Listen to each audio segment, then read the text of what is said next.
Good morning and welcome to our special Saturday morning presentation on the cosmic moral laws and the key to solve the problems of existence.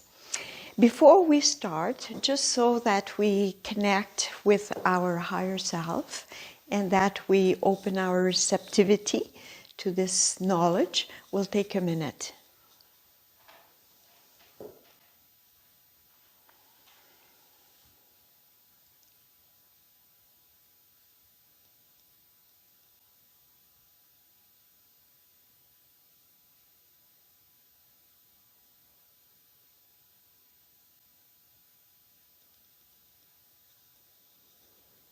Okay, it's a quick minute due to the recording. So, when we talk about cosmic moral laws, we cannot deny that we operate through a system where there are human laws. And human laws have come to be because people needed to get organized. So it's at the cost of a lot of experiences, a lot of hardships, even a lot of lives, that laws have been established through society. But what is happening any time on Earth or on the physical plane is in relation to what is happening in the invisible world, because everything starts from the invisible. So these laws that humanity has come up with are laws to satisfy society, but there are some other laws. And these laws are like the laws of nature, for example. Like we know that each seed produces according to its own blueprint, its own nature. So even if a seed is very, very tiny, it can hold a beetroot, it can hold a tree. And somehow, through cosmic intelligence, each of these seeds produces according to its own blueprint or nature. So that would be part of the law of nature where we have agriculture. And there we have the statement that says, as you sow, so you reap. So we know these laws somewhere, but we don't know how they relate to us with morality. So when we talk about cosmic moral laws, is we go to the laws where it affects our psyche. And our psyche is our thinking, our feelings. We're not aware because it's lost through time. It's like we don't see the immediate reaction. So one of the principal law of morality or cosmic moral law is the law of cause and consequence. We know it through action-reaction. We know it through what you sow, you reap. We know it as also the law of echo. So if you're a mountain and you say, I love you, you hear back, I love you, I love you, I love you. Well, it's the same if you say, I hate you. So these laws are there because part of nature, the whole cosmos is organized, so there is registration and there is effect, cause and effect. And this principal law of cause and consequence is what we find through destiny, karma, reincarnation. It is so basic, it prevails our entire life. And people don't tend to recognize it because if they do something wrong, they don't see the immediate consequence. So they think, well, I can steal, I can rape, I can whatever. And they don't see the results. But it's only because they look within the time frame of their immediate action. They don't realize that in the fiber of the universe, there is the subtlety of the thoughts, of the feelings, and the actions that are recorded. And this is recorded into the Akasha Chronica. And one cannot avoid it. It is there and it is there forever. It will always be remembered into the memory of the universe. So the person who stole or raped may only get the consequence out of the time frame of that immediate action, which means the reaction can be done in next lifetime, for example. And one could ask, well, why does it take so long? Well, because of the kindness, of the benevolence of heaven. Because in the meantime, we have the opportunity to awaken and change things and improve things. And as we improve, we start neutralizing. If we were hit at once by the reaction of all our actions, we would be floored. We would be down, discouraged. And so it is, if you want, like a valve that doesn't open up to give us everything we deserve through our own action as a reaction, because it gives us time to improve. And as we evolve, eventually, even through the physical organism, there will be time where these will be revealed, whether it's our reincarnations or some of the things we've done in the past for which we are facing consequences now. It could come as a flash of an image. It could come through watching a movie and feeling very, very touched by something. We are being told there is a connection in that story with our own life, whether it's this one or the past one. And even to the point that when we are wise enough and evolve enough, that we will be able to see our incarnations without judging ourselves, without feeling guilty, without being crushed by these revelations, because we will be able to accept and grow from there. Now, when we talk about reincarnation and karma, we have to also imply in that law of cause and consequence the law of necessity. And the law of necessity is directly connected to our incarnations, that we don't have a choice. It's by necessity that we reincarnate in certain conditions, because it is connected with the 24 elders on high who have the awareness of all these souls that want to incarnate. And once we are on the other side and we have a clearer image, we may choose certain conditions that will help us burn our karma, or if we're not even aware of choosing that we are projected literally into hardships because we need to learn these lessons. And that becomes the law of necessity. The law of necessity doesn't ask your opinion. The law of necessity is like directly cause and reaction in that particular time frame. So when we talk about the cosmic moral laws, there are not hundreds of them. In fact, they could be all summarized within that one. But because we're here with our mind and we're analyzing things, we're going to go through several aspects of this major cause and consequence law. And the next one would be the law of affinity. Now, through the law of affinity, you know the story of the tuning forks. That if you are musical and you hit a string on your harp or on your piano, or the corresponding notes will also vibrate. And that's by affinity. It's the theory of the chords that we know in physics. So by affinity, we also attract what we emanate.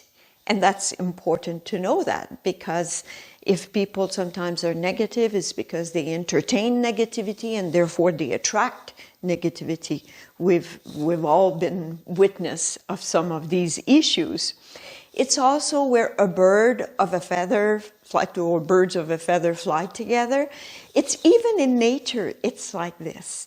So it's not surprising that the laws of nature and the cosmic moral laws have their repercussions on all kingdoms, from the mineral to the vegetable to the human to the angels and all the way up. So it's a very, very wonderful system where, as you see here, the balance, well, they say in the cosmos there's not perfect balance where everything is still, because then there would be no life. So there's a gentle oscillation between the two scales, and in the esoteric knowledge, or what I may refer to from time to time as the initiatic teaching, which is the teaching of the initiates. So, and I'm going to make a parenthesis here, is the initiates see the same thing when they are able to identify with the cosmos or identify with the higher realms or travel through astral projection. They see the same reality, but they cannot always bring it in the same language because of evolution of humanity.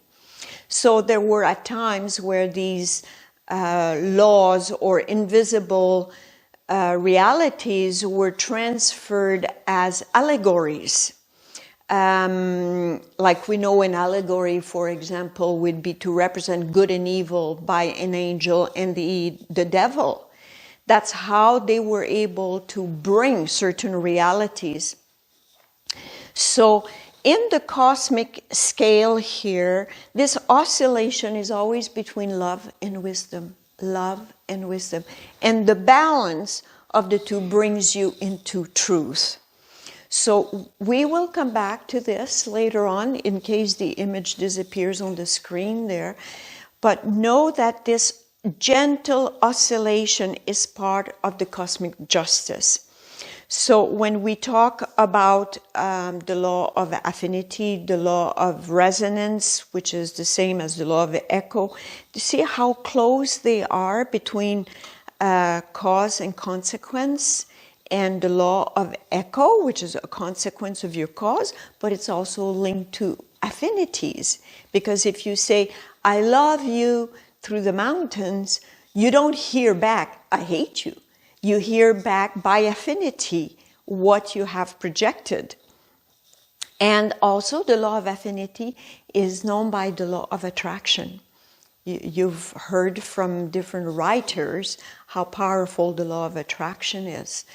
And what it does really, it makes us reflect to what do I want in my life? What do I want to attract in my life? How do I want to relate to those? And then, of course, the most essential is how can I harmonize myself with these higher laws so that my life is inspired, improved, oriented towards my highest good. So we also have the law of correspondence. Now, the law of correspondence, you may have heard it through Hermes Trismegistus, who said, what is below is that like which is above. But in theory, it's not totally true, because even if you take the reflection of the lake of the mountain or a house into the lake, you see the reflection, but it's like kind of upside down. And if there's a bit of wind, then it starts being distorted. But what Hermes Trismegistus did indicate, but the rest of the people did not, was that he said to make the miracle of one thing. But what he meant by that is that what is below is like what is above. If you can identify with it, then it makes the miracle of one thing. And we will talk about this when we start talking about the key to solve the problems of existence. For what is below is like that which is above, but under certain conditions. Yet the law of correspondence still affects us in our everyday life of thinking and feeling and acting. In that law of correspondence, there's also this thing about opposite attracts. And this is kind of a one that we need to reflect on. Because when we go too far on one end of the scale, it starts offsetting itself, and then all of a sudden we get the other side that hits us back. And that happens, like I take extreme examples, if you have a tremendous joy for something, watch out, the opposite may come not long after. or if you go through a hardship and you really go deep within yourself to try to see through, there will be a breakthrough, and then it will be a great release, like all of a sudden space opens up within and you understand things that you've never thought about before, and it becomes clear. So that's part of opposite attracts. So it is said in initiatic science, watch out to which extreme you go, because you might release the opposite. And the law of balance and the law of the cosmic here, it's like eternal. It's part of what the planets in relation to, let's say we take our galaxy, our solar system. Like the sun has a power of attraction. And you know the law of Newton, which regulates the weight versus the distance. So the farther away you go because of weight, the heavier it is, the farther away you will be. The lighter it is, the closer it is being attracted to the center. So it's the same with us. The heavier we get, the farthest away we are from our higher self or from the light. But the lighter we become, the closer we get to the realization of something, of the light, let's say. So in that law, there's also the give and take. And that brings us back again to the cosmic balance, is as you give, you receive. So it always brings things trying to be in a balance where this very gentle oscillation between love and between wisdom or light keeps life moving, where you cannot stay in perfect equilibrium. It doesn't exist. Inertia doesn't exist unless you fall very, very low, and we'll cover that when we talk about the key to the problems of existence. So this gentle oscillation where we go between love and wisdom allows a circulation of movement. And when you give and take and know how to give and take, not always giving and not always expecting from others, you bring your two scales closer to the cosmic balance. Does that make sense? We follow? Now, in that same law of balance, we have the polarity. And polarity, you may know it as positive, negative. We know in the atmosphere there's electricity and magnetism.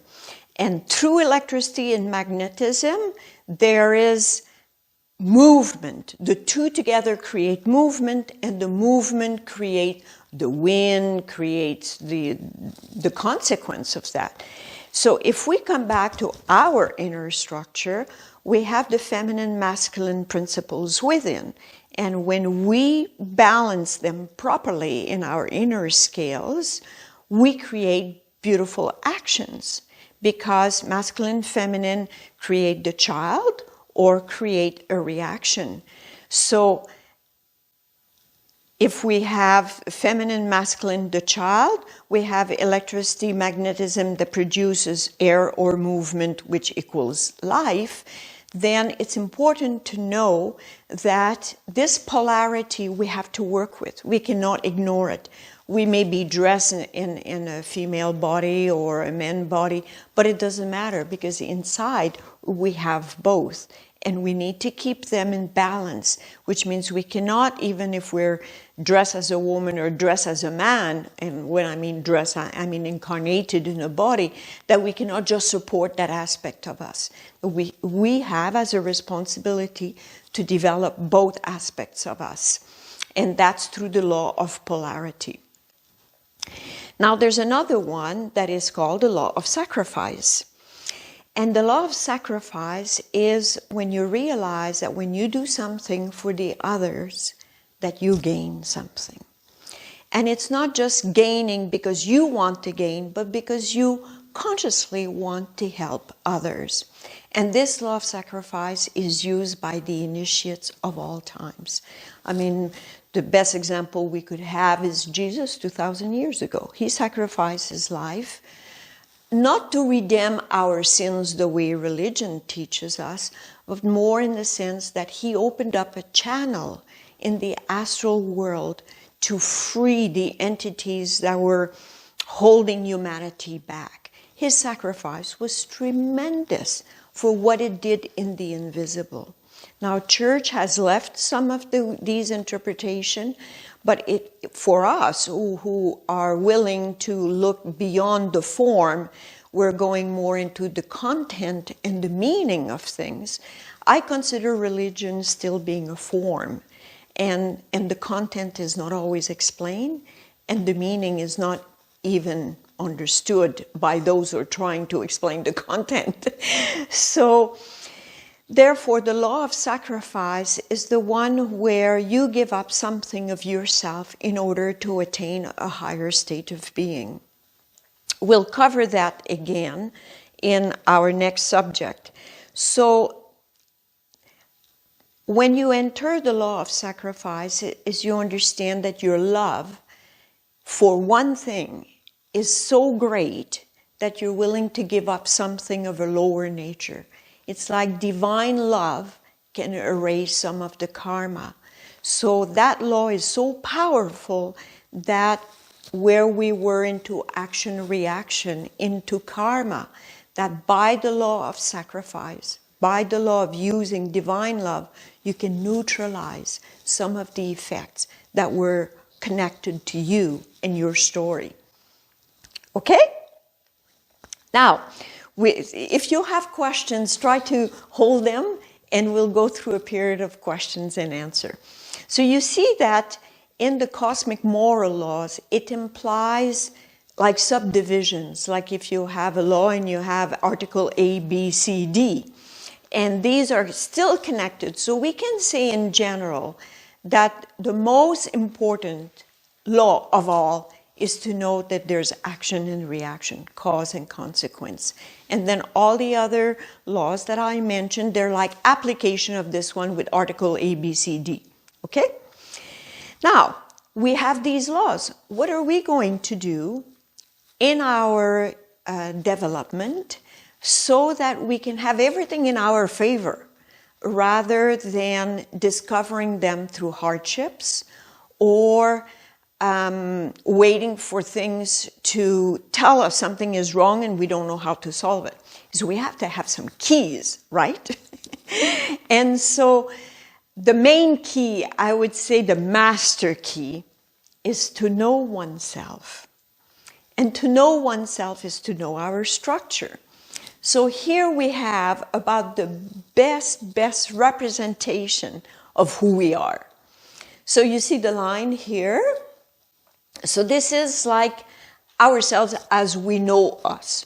We know that we have a physical body, that we have an astral body, that's our feeling body, and a mental body, our thinking.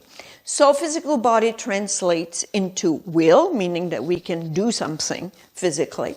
The astral body is linked to our heart, and the mental body is linked to our intellect. Well, the line here divides what we call, or what Master Omraam Mikhael Aivanhov refers to as the personality.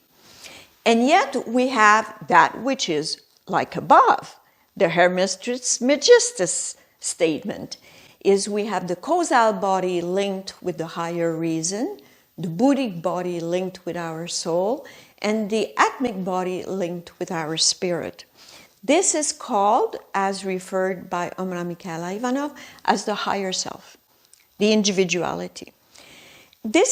He called it personality because like at the theater, they wear a mask or they give a representation of a person.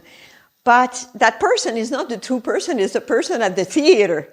It's the person outside of the mask or outside of the play is different. So here it's like we play a role. We play a role, but we haven't realized we are that in fact this is our true nature. This is where our soul and spirit shines. This is where we are altruist, This is where we have all the qualities, all the virtues. But here, we don't know. We only live at this level. At least most of humanity live at this level. Even great writers and philosophers have not covered this. They haven't. In psychology, they don't say. They talk about the subconscious, the unconscious. They don't talk about the superconsciousness. And yet the superconsciousness is there. And it's with every one of us. This is our divine self. So it is connected through here. You see how the physical body is connected through the atmic body. And then the Buddhic body is connected to our lower feelings of the heart are connected to the higher feelings of the soul. And same with the mental body, it's connected with reason. And this is where all the world of prototypes are. What do we call prototypes? They're all the things that exist in the invisible that people have been able to tap in.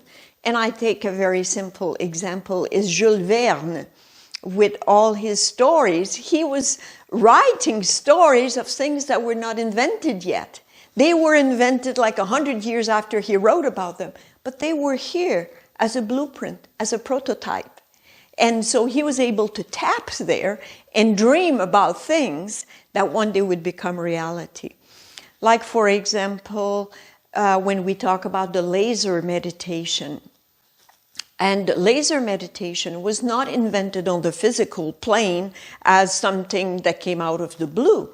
It actually came from the higher self, where the initiates have been able to use that laser as a focus, a beam of light. And it was only in the past maybe 50 years that the laser became an application in medicine or in construction with cutting with a laser beam. So that laser existed in the world of prototype. In this realm of the higher self, initiates communicate through symbols. It is their language, so it's never outdated. So their language is symbols, like the circle with the dot, which means the dot is like God. And everything else is like the substance in between, in the periphery. And we find that in fruits, we find that in vegetables, we find that in the egg. We find that representation of that language everywhere in nature. So the language of the initiates as symbolic language, geometrical figures, is worth studying. There is a book by Master Omraam Mikhael Aivanhov that goes into how to understand the geometrical figures from a spiritual point of view, because they hold a language. So when we look at these cosmic moral laws and we learn about ourselves, who we are, then we are able to work towards what are the consequences of what I create here? What are the consequences if I lift myself up to there so that I am not so subject to hardships and consequences? Well, at this level here, called the personality is like the meanness of the ego. It's like the one that always pulls the blankets its way. It's the one that never wants to listen to others. It's always right. It always... we know the manifestation of the ego, of the personality, but we get trapped in it all the time because we don't pay attention to our inner mechanism. We've all heard about this little voice inside that sometimes tells us something, and it's so subtle, and we don't listen to it, and only after the fact, we say, oh, I had a hunch about that. I knew I should have done that. But it's so subtle that we neglect to pay attention to it. Why? Because we're so materialized. We have come so dense that the subtleties escape us. So what keys do we have to awaken, to accept the responsibility we have to ourselves? Well, the main key is know thyself. And once you accept this representation that this is you in your inner structure and start working with what is here in your life. How do I manifest with my heart? How do I manifest with my intelligence? What are my actions? And by observing oneself, try to correct oneself as you go along.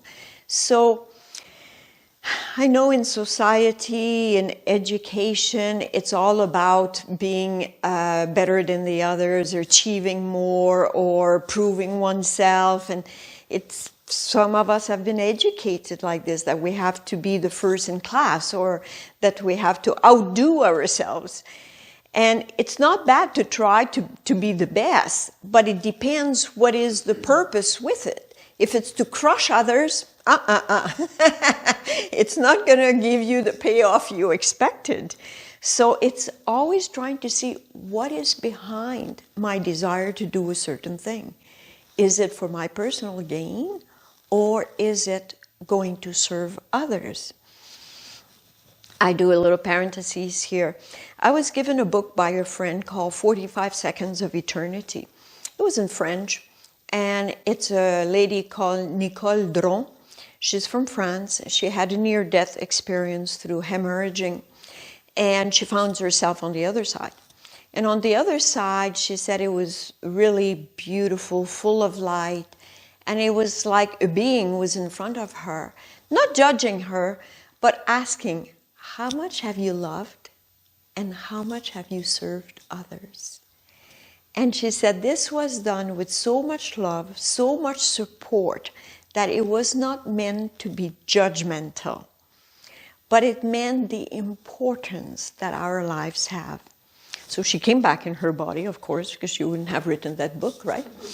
And there is in English the summary of her book online under Nicole Dron, D-R-O-N. And it's a very beautiful book. It brought tears to my eyes several times through her story.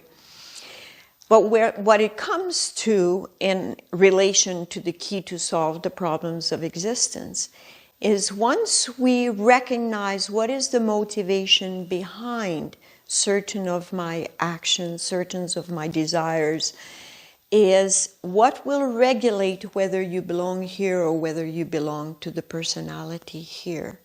If you really do something to serve others before serving your own interests, then you know you're touching the higher self. And every time we touch the higher self, we give it a little bit more power.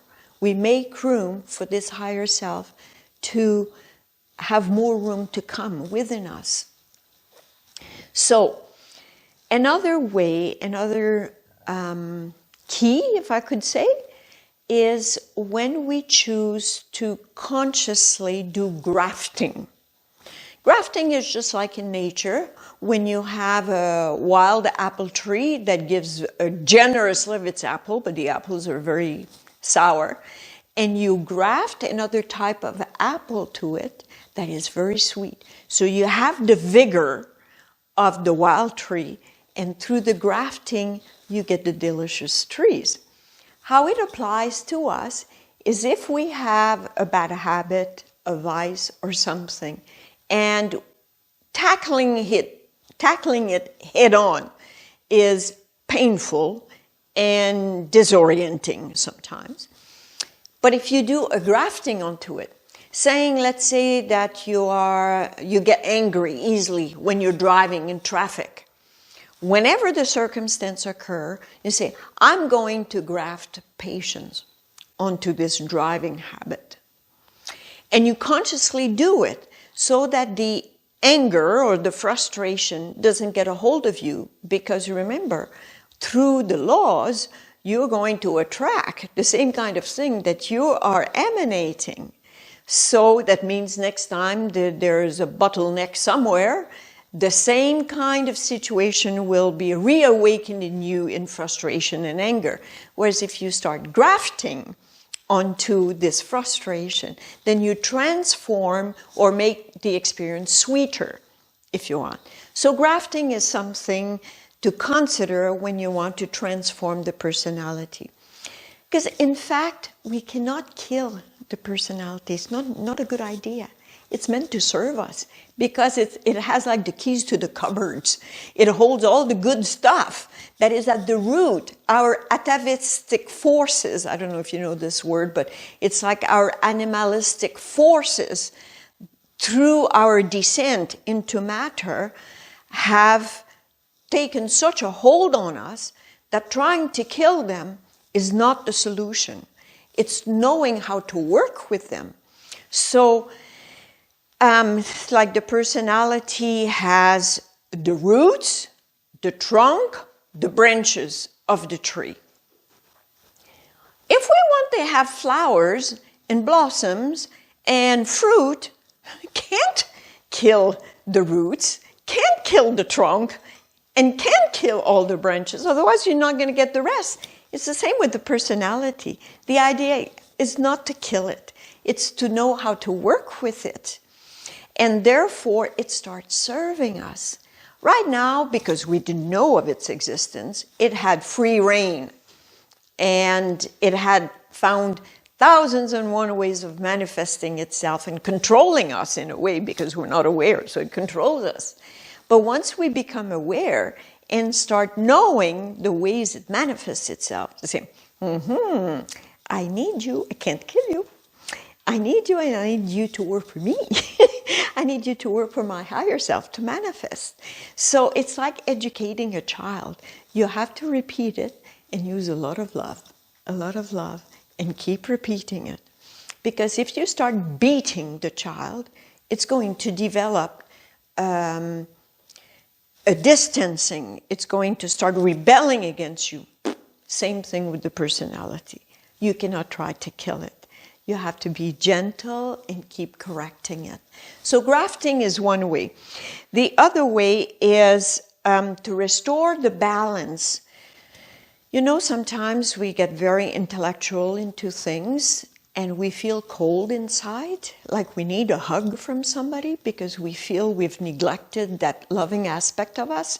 So restoring our inner balance.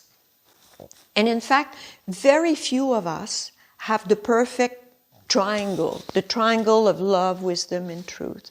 When that triangle is in perfect balance, and I have some crystals there that give that, you saw in the prism, when you have equilateral triangle and you put it into the sun, you see the 7 colors represented. And that represents the 7 colors are the 7 spirits of God, which are 7 qualities and virtues. It's a beautiful manifestation. But if the triangle is not equilateral, you don't get the 7 colors. You will have maybe 2 or 3 colors. So it's the same with us. When we are out of scale, when we have not balanced our love and our wisdom, we get into a form of imbalance, and that imbalance needs to be restored. By restoring it, we feel something straightens inside. We feel a peace in the solar plexus. So it's reminding ourselves of the keys that we have, the awareness of this, doing grafting when needed, restoring our balance. And a little bit earlier, we talked about the power of sacrifice. Now, sacrifice sounds a bit religious, so sometimes I don't like using that term. I would like to say maybe abnegation or sublimation or transformation. And maybe the greatest force available to us is our sexual force, because we're endowed with it. There's no point denying it. It's like trying to deny the personality. It's going to catch up with you and let you know it has a right to existence. But just to open a sentence or a little paragraph on the sexual force and sublimating it, it's not a matter of denying it. It's a matter of knowing it's there and that it can serve us. So if we acknowledge it, saying, I know you're there, I know you have a tremendous reserve of power, and I want to use you for the highest good. And you allow it to come through the spinal column and put an ideal in your mind, a high ideal, an ideal of purity, of being your higher self, being as luminous as the sun, even offer your sexual energy for the well-being of all humanity. Attaching something to it so that it doesn't stay at the level of pleasures. Because at the level of pleasure, what we open up is we open up the astral world. If we remain at that level, yes, there is a physical satisfaction that lasts a few minutes. But what we open up in the astral world is a bunch of entities that come and feed through your energy, and then you're depleted. Whereas through the act of lovemaking, if you attach a purpose to it, that you wish all couples be in harmony, that alone stops the astral entities from coming who have no connection to that. Where they only seek pleasure, they will not even hear that you want to give it a higher purpose, and the door is closed to them. So sublimation doesn't mean abstinence. Sublimation means taking the energy where it's at and bringing it higher. So that's very, very important to know that, because one of the reasons in the clergy there is so much sexual frustration is because they denied it.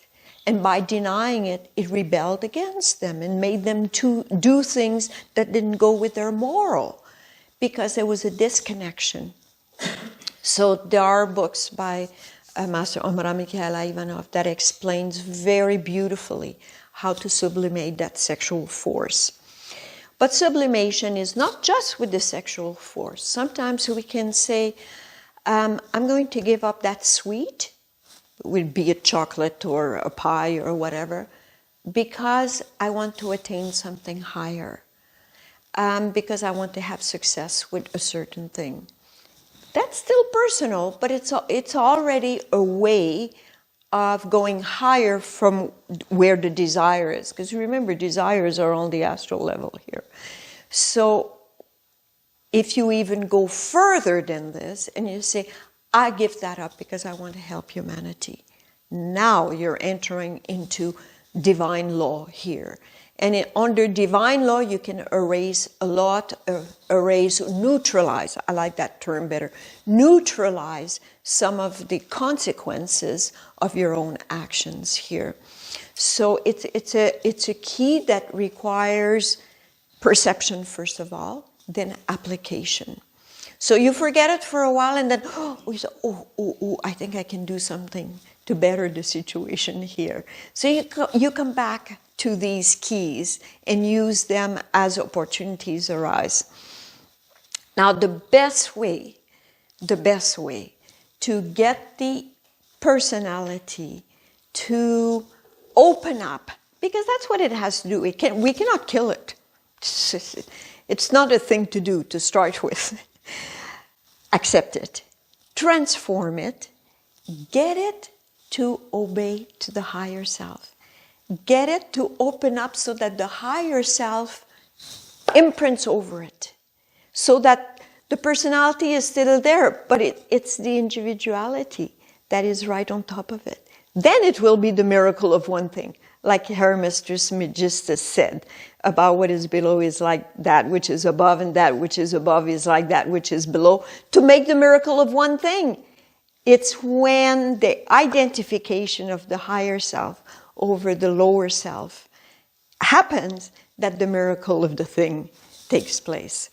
So one of the keys is to try to identify with the higher self as often as possible.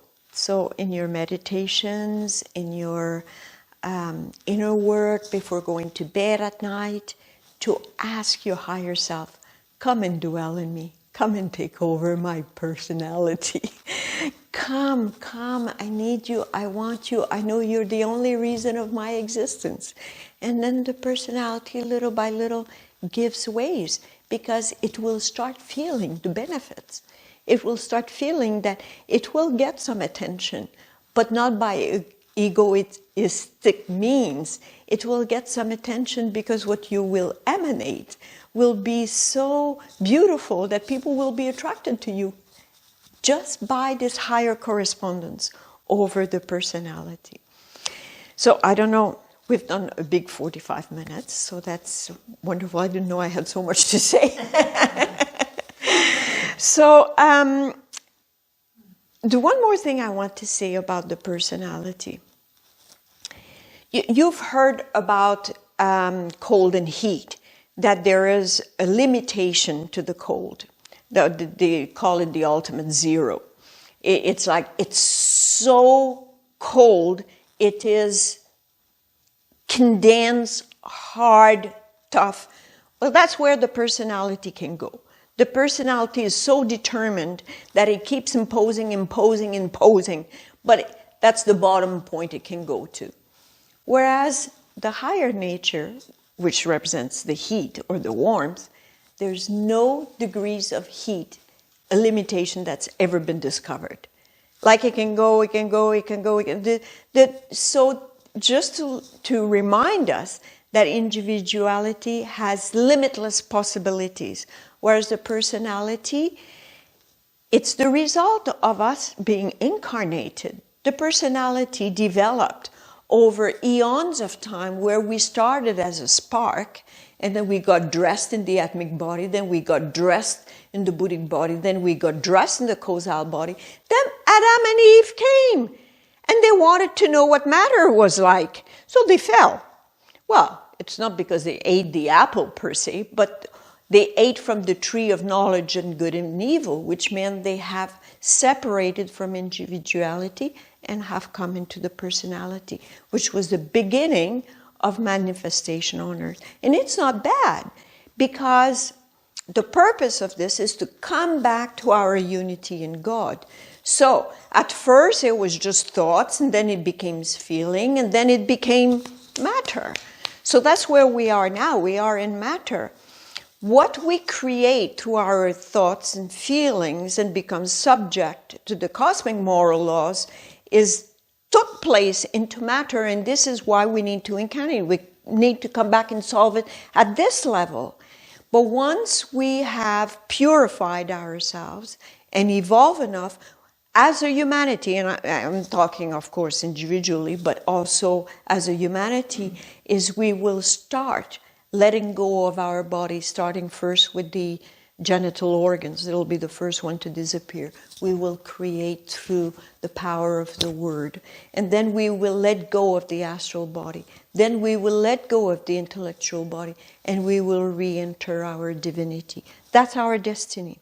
In the third book of the Aquarian team, we explain all the evolution of humanity since the beginning. It is a fantastic chapter. 800 pages of research have been condensed in 30 pages. So it's worth paying attention to that chapter and recognizing where we're at the moment. And we are at the bottom of the barrel, let me tell you, as far as being materialized. Any more than that is like self-destruction. And where our destiny is, to start making ourselves pure, more subtle, more open, so that we follow what is being called on us. It's our destiny to reach that. So I'm going to take questions and answer, and we can be open to more discussion, but there's a high ideal formula that I really, really liked. And Jim, you have it? Oh, it's because you're not on the Kingston key. Go on the Kingston key. See right here, Kingston key, the D key. Oh, that's... Yeah, and you have high idea. So we can say that formula together. Can we make it bigger? Yeah. Ooh, it's as big as it comes. Is that 100%? Ah, good for you. Oh, I like that. Okay, so if you wouldn't mind, we'll say it 3 times, and then I'll stop the recording and we can go through question and answers or discussions. And for my viewers, I'm not sure this is going to come through. Yes, it does come through. Okay. to have a heart as pure as crystal, a mind as luminous as the sun, a soul as vast as the universe, a spirit as powerful as God, and one with God. To have a heart as pure as crystal, a mind as luminous as the sun, a soul as vast as the universe, a spirit as powerful as God, and one with God. To have a heart as pure as crystal, a mind as luminous as the sun, a soul as vast as the universe, a spirit as powerful as God, and one with God. This formula was given by Master Peter Denov, who was the master of Omraam Mikhael Aivanhov. So it's a beautiful formula to know. It's very filling for the solar plexus, and it really opens up your consciousness to so much. So this is where I was inspired from the two books, Cosmic Moral Law and The Key to Solve the Problem of Existence. They are at Dare to Dream. She has some copies if anybody is interested. So I'm going to stop this. Thank you for coming.